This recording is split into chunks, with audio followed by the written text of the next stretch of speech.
Assalamualaikum warahmatullahi wabarakatuh. Hamdan syukran lillah. Asyhadu an la ilaha illallah wa la syarika lah. Wa asyhadu anna Muhammadan abduhu wa rasuluh.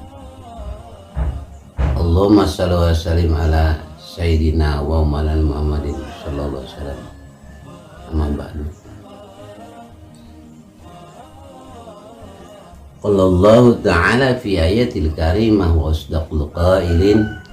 A'udzu billahi minasyaitonir rajim. Bismillahirrahmanirrahim. Wal takum minkum ummatun yad'una ilal khair wa ya'muruna bil ma'ruf wa yanhauna 'anil munkar wa ulaika humul muflihun. Al-ayat. Qala Rasulullah sallallahu alaihi wasallam,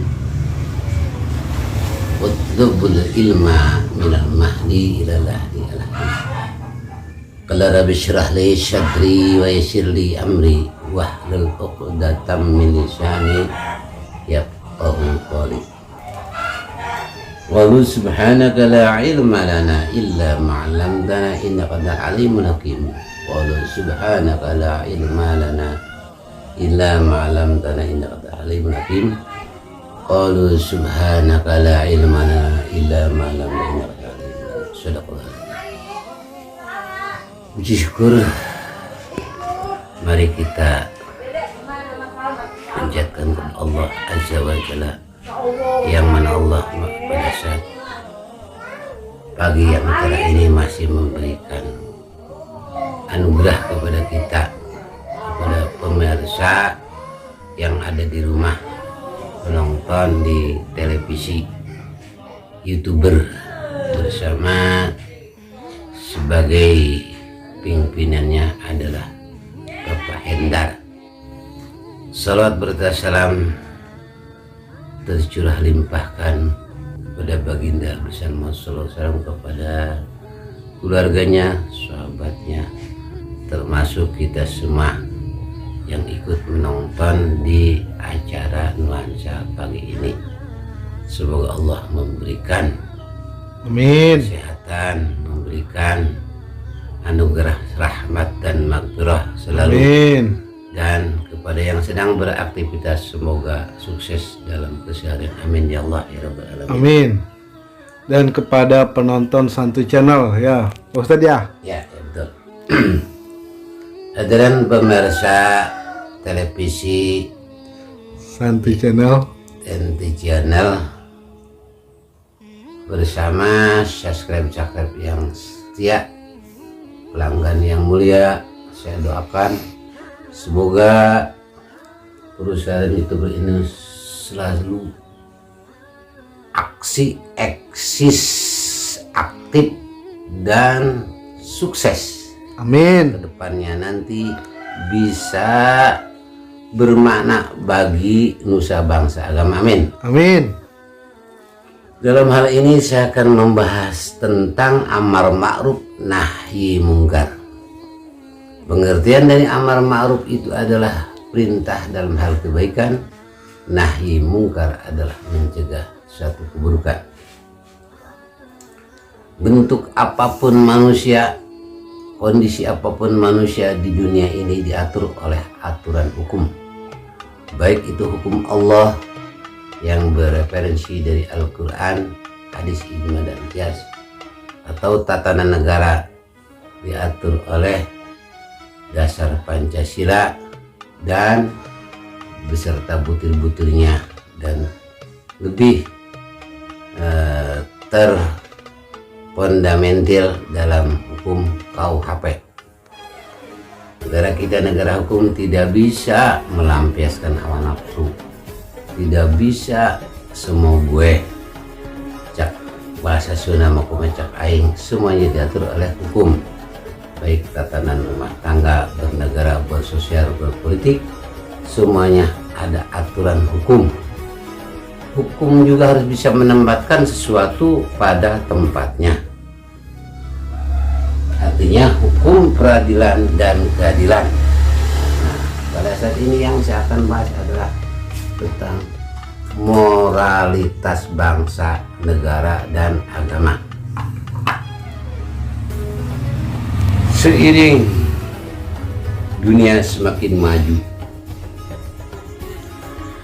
seiring ekonomi semakin maju, yang dulunya negara kita, bangsa kita masih hutan rimba, hutan belantara, sekarang sudah dirubah oleh dunia globalisasi yang sudah semakin maju, sehingga kita harus punya landasan dua perkara. Pertama, imtak, iman dan takwa. Yang kedua, iptek, ilmu teknologi. Ya, antara dua ini harus balance, harus seimbang.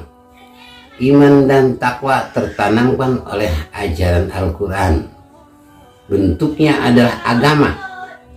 Agama itu artinya dalam bahasa Latin tidak, agama itu kacau, jadi tidak kacau.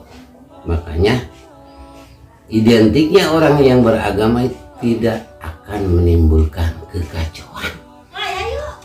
Toh kenapa di dalam rumah tangga ada kekacauan, di dalam bernegara ada kekacauan, di dalam sosial kekacauan? Itu tandanya berarti oknum agama. Jadi oknum agama berarti dia pelanggaran terhadap aturan agama, susila, moralitas bangsa negara sedang porak-poranda. Inilah satu referensi Al-Quran mengatakan, wal takum minkum ummatu ya'duna ilal khair wa ya'muruna bil ma'ruf wa yanhauna 'anil munkar, yang artinya harus ada satu negara, satu kampung, ummatu, satu umat, satu ulama, satu kiai, satu yang ahli agamawan, amar ma'ruf, yang menyampaikan amar ma'ruf, menyampaikan pemerintahan satu kebaikan, wayan hauna anil mungkar, dan harus bisa mencegah atau menghandle dalam suatu keburukan. Wallahumul muflihun, mohon maaf, wa ulaika humul muflihun, yang demikian itu adalah akan mencapai satu kebahagiaan. Contoh di kampung ini, misalnya kampung Babakan, ada terjadi pemabokan, maaf kata, pada anak-anak muda yang lagi darahnya menggelora, ya, itu maklum namanya proses pencarian kepribadian yang sangat sensitif. Masih bertanya-tanya, apakah saya harus jadi apa, akan kemana saya, masa depan masih buram. Makanya itu anak muda seharusnya titipkan ke tempat lembaga agama, ke pondok pesantren atau ke yayasan agama, biar mengerti ajaran akhlak, budi pekerti tentang kehidupan, bersosial, berpolitik, berumah tangga ke depannya nanti akan terlewati. Nah, di suatu kampung ini misalnya ada orang, anak-anak muda yang mabuk-mabukan, narkobais, ekstasi, sabu-sabu.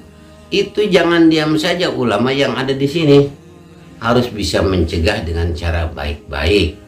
Dan anak muda jangan sampai dibantai atau diasongin apa namanya, borok, kiri, kanan, itu akan lebih frontal melawan. Jadi harus bisa merangkul. Contoh, Pak Ustadz baru keluar dari undangan ceramah, ketemulah di pinggir jalan ada anak muda yang lagi main gitar, nyanyi-nyanyian, yang suaranya gaduh sambil mabok-mabokan.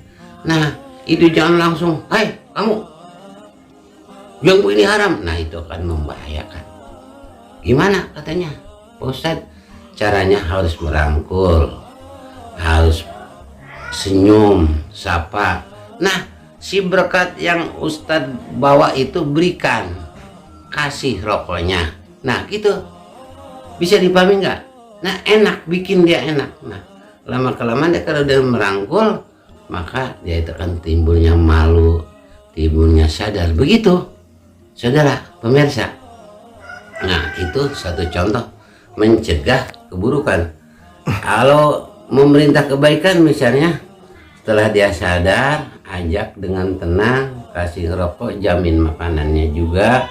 Nah lama kemudian kan dia hatinya sadar, kita arahkan, di manage hatinya, berikan. Kalau misalnya dia belum bisa berwudu, ajarkan wudu, ajaran tentang rukun sholat, nah, dari pendidikan fikih. Nah, insya Allah satu kampung, satu penduduk, satu negara kalau ada figur seorang agamawan, seorang ustadz, kiai yang sifatnya religius, maka lambat laun negara itu bisa damai, aman, tentram, sentosa. Demikianlah pemirsa, kata demi kata sebelumnya pamit dari studio ini. Mohon maaf atas segala kekurangan. Yang sifat salahnya adalah kekurangan dari saya. Apabila ada kata-kata yang benar, semuanya berangkat dari ridha Allah. Wallahu muwaffiq ila aqwamit thoriq. Assalamualaikum warahmatullahi wabarakatuh.